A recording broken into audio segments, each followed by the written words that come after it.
वजह इधर है कि तुमरा सबके जानें हमार देश का एक जालिम सरकार कायम है। वो सरकार नाम हो बीजेपी सरकार, मोदी सरकार। जब से बोठिए देश का एवं देशे लोग बेचैन कर रखे दिए। हमार देश का आला आम इंसाने रूहाल लायक आदमी रखे मोदी सरकार। जब से है कभी अच्छा दिन नामे कभी और कुछ नामे लोक लाख परेशान कर रखिए। मोदी सरकार पहले की कोले जे सवारों खातात मी 14-15 लाख ढोकाम अच्छा दिन आनुम सवारों महंगाई कम होबे, जिनिसपत्रेर दाम कम होबे, काला टाका जेला छे ब्लैक मनी विदेश से वापस আসবে। सवारों खाता 14-15 लाख টাকা तुम जिनिसेर दाम कमबे, अच्छे दिन আসবে। এইলা झूठा वादा करे सरकारत बठिल। सरकारत बठुआर बाद की होल हमरा देखना ना बेकारी कम होल, ना लोक लाख ना हमार नौजवान लाख रोजगार मिलिल, ना महंगाई कम होल, ना माँ बहनर पर अत्याचार कम होल, ना ही कोई देशटार उन्नति होल। आज मोदी যখন সবার সাথে দুশ্মনী করে ঠকে গেল, आज मोदी आप किसानलार साथे दुश्मनी करो जड़िए। तुम्हारा हाथे एक बात सबके कृषि कार्य से जुड़ा हुआ छेन, सबके खेती बाड़ी से जुड़ा हुआ छेन। किसानलार साथे की दुश्मनी शुरू करिए। मोदी सरकार किसानलार खिलाफ कानून आनी एक कानून पास करिए पार्लियामेंट। उरा कानूनটা কি अगर তোমরা সেই যে উরা কানুনটা শুনে লেন আর সমঝে লেন তা আজ আমরা যে মিছিল করছি তো বহুতলা লোক কইছে যে यारा কি করে মিছিল করছে, বহুতলা লোক মিছিলের জলদি আসছেনি, বহুতলা লোক ঘরতে রয়ে যাচ্ছে। हर एक किसान अगर उड़ा कानून तुम्हारा सही से समझ लें तो बंगाल ना है पूरा हिंदुस्तान किसान रास्ता उतरी आवे। और रास्ता तो उतरी है तुम्हारे जाए टीवी देखिए तुम्हारा पंजाब, हरियाणा, राजस्थान, महाराष्ट्र, बिहार, बंगाल सब जगह किसान आला धरना दिए। दिल्ली सिंगू बॉर्डर पंजाब किसर तेना धरना दिए कानून आनी एक उड़ा कानून की मोदी एक नियम बना है। मैं शॉर्टकट बताम आरो हमार करीम दास है बाजिल दास है ओरा बोलबे शॉर्टकट बताছি तुम्हारा कानून जो आनी है उड़ा कानून की ओर जे तुम्हार जमीन तुम्हार लिखिए अगर 1 बीघा जमीन है, 2 बीघा जमीन है या 3 बीघा जमीन है तो तुम्हार जमीन और तुम्हार नीरोबे बड़ो बड़ो पुंजीपति बड़ो बड़ो लोग अंबानी आदानी नाम सुनिए, मुकेश अंबानी रिलायंसर मालिक आरो कतला किसेर मालिक छवाय आदानी मोदीर दोस्त ना मोदीर मालिक मोदीर मालिक। अब तुमरा कहें मोदीर कोई मालिक है? मोदी तो हल नरेंद्र मोदी होता है प्रधानमंत्री, प्रधानमंत्री का भी कोई मालिक होता है जी। हमारे देश की ये बदकिस्मती है कि हमारे देश के प्रधानमंत्री का भी एक मालिक है। हमारा प्रधानमंत्री जो है वो एक गुलाम प्रधानमंत्री है। किसका गुलाम है? वो अंबानी और अदानी का गुलाम है। वो अगर बोलता है उठो तो उठता है, वो अगर बोलता है बैठो तो बैठता है। अंबानी अदानी के बात पे एक कानून लाया है, एक कानून आनी है। कानून की करिए तुम्हारे अगर 3 बीघा 4 बीघा जमीन है या जताहान भी जमीन है तुम्हार जमीन ला लिजत लिबे कॉन्ट्रैक्ट साइन होबे। बड़ बड़ लोकला আসবে কাগজ কলমত তোমার সাথে কন্ট্রাক্ট সাইন করবে। এই আমার আফাক হইছে হতা ওয়াই কি কইছে কন্ট্রাক্ট সাইন করে নিলে কন্ট্রাক্ট সাইন করার बाद বুঝবার জন্য बताছি তোমাক আমি কন্ট্রাক্ট সাইন করার बाद ওহাই আপনা জমিনত আর আপনা হিসাবে खेती বাড়ি করবা নি পারবে। কি হবে মানে লো এইরা সাল ভাই আলু লগোয়া আছে ওয়াক কবে নি आलू নি तुम धान लगाओगे हम जो करें कहेंगे तुम्हारा जमीन का मालिक अब हम है। मेहनत वार जमीन वार मेहनत मशक्कत सब वार बरसात भीजबे वाय ठंडा खाबे वाय गर्मी पसीना बहबे वार लेकिन वहार जमीन और वहां नहीं रोबे लिजत ले लिबे माने वहार जमीन छिराइल और एक नया कानून आनी है। उसको बोला जाएगा हमरा की तीनटा चारटा फसल करছি একটা साल धान पाट गेहूं आलू लगाची। आप अगर कहेंगे कि हम साल में 3 खेती करेंगे वो जो आपका जमीन का कॉन्ट्रैक्ट लिया है वो आपको बोलेगा नहीं तुम मेरे साथ कॉन्ट्रैक्ट में हो, तुम्हारा जमीन में तुम अपने हिसाब से खेती नहीं करोगे, मैं तुम्हारा मालिक हूं, तुम मेरे हिसाब से खेती करोगे। तुमको हर साल आलू लगाना पड़ेगा। तुम्हारा आलू लगवा चाहें तुम आपको धान लगाओ, तुम्हारा धान लगवा चाहें तुम आपको नहीं पाट लगाओ। और आप তোমরা ওখানে মানা করে নি পারবেন তোমরা কবেন এ আতাখান আসান যে মোর জমিন আর কবে যে ঠিক ফসল লাগা কানুনটা পাস করে দিয়ে তোমার সিগনেচার করবেন ওরা কানুনত হর একটা কিসানক মজবুর করবে ওরা কানুনত সাইন করে দেনে। তো এই কিসিম একটা কালা কানুন নিয়ে তোমার জমিন আর তোমার নিরবে বড় বড় লোকলা ছিড়াই লিবে। আজ একটা নিয়ম ছিল পেলে তেল ডাল আটা চাवल गेहूं যেগুলো আমরা হরদিনা ইস্তেমাল করছি উলা সামানের স্টক कोई भी हद से ज्यादा করুয়া নি পারবে। আলা নিয়ম করে দিলে কি যাই যতলা স্টক করে আপনি মিসাল দিছু কারো লিখে হাতা বহুত বড় পয়সা আছে ওই এখন 10 তলা বিল্ডিং এর গোদাম বানাই দিলে গোদামত কি করলে ভাই মিসালটা সমঝেন আলু লা যতলা এলাকার আলু আছে গোটায় আলু লা ভাই কি করলে আপনা গোদামত রাখে দিলে রাখে দেওয়ার बाद কি হল আমার গুঞ্জরিয়া বাজারত ধরে লও দিনত एक दिन धोलो 50 किलो आलू लाग लोक सब गई हमरा आलू किनवा 50 किलो आलू लाग अब आलू तो स्टॉक गोटा चले गए बड़ो लोग गोडाउन गोटा आलू हाथा रखल जेन हमरा आलू किनवा गई हमार डमन शेयर लिखी गई भाई बारे डमन आलू है तो बोले आलू है नहीं आलू 3 दिन से होसे नहीं खत्म अब तुमरो एन हट करुआ म गई हट करुआ बाजिल दाओ गए हट करुआ करीम दाओ गए हट करुआ आलू और आलू दे मिसाल दिलू એટલે ગોટાઈ જીનિસલા તેરા કાનૂન लागू होवे अब बाजारों तार आलू है नहीं की होल आलू खत्म आलू का सप्लाई है नहीं तब वो जो बड़ा आदमी जिसके गोदाउन में माने आलू का भंडार लगा हुआ है 10 तला बिल्डिंग में वो आलू रखा है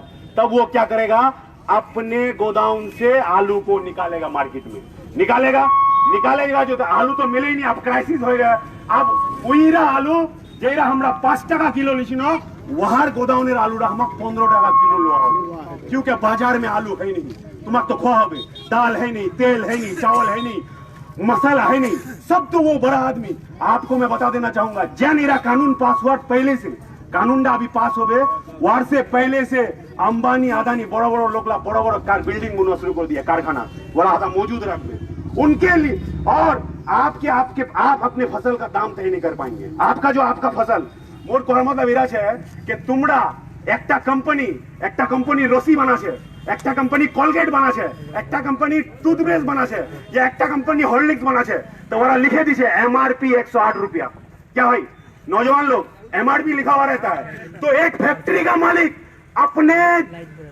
जो वो बनाता है उसका दाम तय कर सकता है और एक किसान धान उत्पादन करके अपना दाम का तय नहीं कर सकता है तो ये जो काला कानून है मोदी और अमित शाह को मिट्टी में मिला देंगे लेकिन ये कानून हम लोग नहीं मानेंगे किसी भी हालत में और मैं अपनी बात को खत्म कर रहा हूं इस कानून के खिलाफ हमारे बंगाल के किसान हम लोग बंगाली लोग बहुत लेट करके जागते हैं हर मामले में सिंगू बॉर्डर में 50 जन से बेसी किसान अब तक मरे गए ठंडा हटा कोई ठंडा नहीं है 60 जन किसान मरे गए बूढ़ा बच्चा महिला औरत कम उम्र छोटा उम्र बड़ा उम्र 80 साल 90 साल सब अपने काम को छोड़ करके आज वहां पे जमा है अरे भाई तुम्हारे नहीं मिलती 60 से ज्यादा किसान उस ठंड में मर गए और वहां जो वो लोग आंदोलन करने गया आपको मैं बता दूं उनके साथ मोदी सरकार बात करना तो दूर की बात उन पर लाठीचार्ज हुआ उन पर टीयर गैस छोड़ा गया उन पर इस ठंड में भी उन पर पानी का बौछार किया जा रहा है मोदी और अमित शाह या उनका बीजेपी का कोई भी नेता आज तक किसानों से बात करने नहीं गया है और तुम्हारे में एक बात बताई दू जो मुकेश अंबानी है रिलायंस कंपनी मालिक वहार बेटीर बच्चा है वार बेटीर की है घोड़ी भाई बच्चा है तो बेटीर वारजे बेटीर बच्चा है तो वहां प्रधानमंत्री मोदी देखवा गए हॉस्पिटल वह नाती है अंबानी नाती मतलब क्या क्यों देखने गया है उसकी वजह यह है कि अभी तो मोदी जी को पता है कि अगर हमको देश में हुकूमत करना है तो इस खानदान का गुलाम बन के रहना पड़ेगा तो अंबानी का भी गुलाम उसका बेटा का भी गुलाम उसका दामाद का भी गुलाम अब एक तो नाती आ गया है तो उसका भी गुलामी का सबूत देने गया था नरेंद्र मोदी गुलामी का सबूत देने हॉस्पिटल गया था और यहाँ किसान 60 आदमी मर गया वहां पे जाने का टाइम नहीं क्या कहता है हम लोगों को 1 साल देकर के देखिए हम लोग किसानों को इतना दाम देंगे इतना अच्छा दिन लाएंगे कि आप लोग सोच के बाहर हो जाएगा अरे भैया आपको तो 6.5 साल देकर के हिंदुस्तान का आवाम देख लिया कि आप कितना जालिम है नोटबंदी 370 जीएसटी एनआरसी भूले नहीं है हम लोग अभी एनआरसी आपका जाकर के क्या क्या कानून नहीं ला करके आपने इस देश को बर्बाद किया है तो आज किसानों को मारने के लिए अगर उड़ा कानून पास हो गया तुमरा नील ऑनलाइन तो आफाक भाई आज जे हमरा कोची छतिया कानट्टा हमार रसियार गोटाई जमील्ला हमार छतियारा तो रोबे तुमरा मालिक नहीं रोबेन कोई उसबे बहुत बड़ो कार ले आगू पाछू 4टा और गार्ड रोबे उसे कोबे आफाक मिया आलू लगाए हो धान लगाने बोले थे जाओ कोई फसल का दाम नहीं देंगे आपको फांसी लेना पड़ेगा आपको जहर खाना पड़ेगा ये मोदी और आज कुछ लोग मोदी करते हैं मुझे आज मैं बोल ही देता हूं माइक पे कुछ हमारे लोग भी मोदी करना शुरू कर दिए हमारे लोग पे भी मोदी करना कर दिया अरे भैया ये मोदी ऐसा कोई सगा नहीं जिसको मोदी ने ठगा नहीं तो आप मोदी कर रहे हैं आपको मोदी नहीं छोड़ेगा मोदी ने किसी को नहीं छोड़ा ये सरकार हिंदुओं का भी दुश्मन है, मुसलमानों का भी दुश्मन है, 120 करोड़ लोगों का दुश्मन है। और इसके खिलाफ कौन आंदोलन में है? हम लोग डीवाईएफआई किसान सभा के कॉमरेड हन्नान मोल्ला बुढ़ा है गया 75 सालेर बेसी उमर ওয়াই যায় হতা দিল্লি বর্ডারত আন্দোলন করছে আমার ডিওয়াইএফআই নেতালা সবকে দিল্লি বর্ডারত আন্দোলন করছে लेकिन अब লাগবে লাইক টিকলায় আমার হক্কার দিদি কো কজন তোমা হামানি কোজি তুমি কজন দিদি মমতা দিদি কুন্দিনা গহিল কিষান লার সাথে মিলवा कुंदिना कोइल गुंजिरिया बाजार एकरा मीटिंग कोचे बेले बीजेपी को हम रोकेंगे। बीजेपी को ममता बनर्जी की हिम्मत नहीं है कि बीजेपी को रोके। टीएमसी से आधा से ज्यादा नेता तो अभी बीजेपी में चला गया। कुछ दिन पहले शुभेंदु अधिकारी गेल। आई गॉड नौजवानों आप लोग दिमाग में बैठा लीजिए, मैं आज के डेट में बोल रहा हूँ टीएमसी और बीजेपी दोनों एक है। आप लोगों को हाथी का खाने का दांत और दिखाने का दांत और ये टीएमसी बीजेपी में जाके शामिल होगा। ये आप लोगों के लिए नहीं लड़बे या तुम्हारे तने नहीं लड़बे। मैं तुम्हारे एक मिसाल दिशु टीएमसी पार्टी तुम्हारा যদি আলা মুখ কহেন যে কোন পার্টি করছি তো মি কম ভাই মি সিপিএম করছু।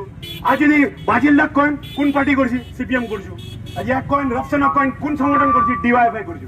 তোমা কাকো পুছেন দি যে তুই কোন পার্টি করছি ওই যদি কয় যে मैं टीएमसी করছু তো उसके बार बार फिर ওকে একটা আরো সওয়াল বুঝবা হবে তোমার কোনটা গ্রুপ আছি এইরাচ্ছি না উড়াচ্ছি এমএলএ সাহেবের গ্রুপটা ছি না সভাপতি সাহেবের গ্রুপটা ছি বুঝে গেলেন না বাট্টা। टीएमसी तो बहुत ला ग्रुप अपना बीच द्वारा मिलनी यही को मी नेता वही को मी नेता असल में उन लोगों की लड़ाई क्यों ওরা लड़ाई करना कर सको दी मुर्गीर बड़ोरा रान के खाबे मी खाम ना ती खाबो उसी के लिए उन लोगों की लड़ाई है। वो तो अपने नेताओं को नहीं बख्शा, वो तो अपने बीच में उन लोगों का ये नहीं है तो वो आपके लिए लड़ेगा। ये जो बंगोध्वनि ये जो दुआरे सरकार तुम्हारे लोग फॉर्म फिलअप करिए ना होता हमारे स्कूल दुआरे सरकार हुई दुआरे सरकार ये नौटंकी है। 9.5 साल नौजवान लग रोजगार दिस के नहीं किसान लग बड़े सोचिस के नहीं आला तोर इलेक्शन है तो तोर दुआरे सरकार ये जो आप इतना 10,000 फॉर्म फिलअप किए आप लोग सोशल मीडिया में देखेंगे फॉर्म सब ले जाके बहुत जगह ऐसे गटर में गिरा दिया है। आप क्या सोचते हैं आपका सारा मसला हल हो जाएगा? कुछ नहीं ऑफिस काम हो चाहिए ऑफिस से लोग लाख तुम आप देखो देना लोग लाख देखो देना एक दिन कर देना हटा उठाया नहीं है यार से बेसी यार कुछ नहीं। तो मैं बस यही कहना चाहूंगा कि टीएमसी और बीजेपी दोनों एक है, दोनों से बचना पड़ेगा। ये आपका सुविधा नहीं करेगा। मैं एक छोटा मिसाल देता हूँ इलेक्शन से पहले सबका मुखौटा सबका जो चेहरे में जो नकाब है वो उतार के रखूंगा मैं। ये लाइट आपको दिखाई दे रहा है वहां वो देखिए वो लाइट जो दिखाई दे रहा है किसने दिया था? मोहम्मद सलीम ने दिया था। आपका और हमारा एमपी थे। इस बार हम लोग जिता नहीं पाए। आप पूछिए यहाँ के नेताओं से कि लाइट अभी तक कहना नहीं चले लाइट तो 5 लाख टका लाइट रोशनी होता था कि खाली सीपीएम घर रोशनी गेलते हैं टीएमसी बीजेपी कोई भी पार्टी गोटाई बाजार खान आज आलो हो गलते हैं रौनक हो गलते हैं। एक लाइट दिया लाइट नहीं जल रहा है। आपका जाकर के क्या काम हो रहा है इलाके में उस पर भी आप ध्यान दीजिए। तो आपको फैसला करना पड़ेगा। 2021 आ गया है आपके पास बीजेपी टीएमसी सब वोट मांगने आएगा। आपको जवाब देना पड़ेगा बीजेपी वालों को कि तुम्हारा अच्छा दिन का वादा क्या हुआ, तुम्हारा दाम कमाने का वादा क्या हुआ, तुम्हारा हर घर में हर खाता में 14-15 लाख टका बीजेपी नेता लाख 14-15 लाख टका ढुका खाता निकला दिखाई दीवन कि मेरे खाते में अब तक 14-15 लाख नहीं आया क्यों वोट दूं। और टीएमसी का नेता जाएगा तो उनको पूछिएगा लाइट क्यों नहीं जला, हमारे इलाके का रास्ता क्यों नहीं हुआ। और एक सवाल और पूछिएगा अब लग जाएगी बात। वैसे भी मैं ना आज तक डरा हूं ना किसी को डरूंगा, चाहे गोली लगे गर्दन कटे तलवार चले। हक की बात बोला था हक की बात जिंदगी भर बोलता जाऊंगा। आज आपके पास घर के नाम पे लिया जा रहा है 20,000 10,000 गलत बोल रहा हूं कोई माइकल लाल नहीं है यहाँ खड़ा होके बोले आपके पास लिया जा रहा है। क्यों लेगा? आपका हक है, सरकार ने आपको दिया है, आपके पास लिया जा रहा है 20,000 10,000 करके। नहीं तो उड़ा टका ढुकबे नहीं हीरा टका ढुकबे नहीं हमको सब पता है। लेकिन आप लोग दे भी रहे हैं। हिम्मत करके हिम्मत कीजिए जाकर के वीडियो के चैम्बर में घुस जाइए बोलिए है वीडियो तुम्हारा मेंबर हमसे 20,000 रुपया मांगता है। आप लोग हिम्मत करते नहीं है, आप लोग डरते हैं। क्या होगा? मौत हो जाएगी। एक दिन सबको मरना है, एक दिन सबको मरना है। तो टीएमसी का नेता अगर आएगा तो उससे पूछिएगा जो मोर्चे घोड़े 20,000 लीची मैं तो कहना वोट दूं। तो आपको ममता और मोदी दोनों के धोखेबाजी से परहेज करके आपको वामपंथियों का दामन थाम करके इन दोनों सरकार के खिलाफ लड़ना है। इसी उम्मीद के साथ मैं अपनी बात को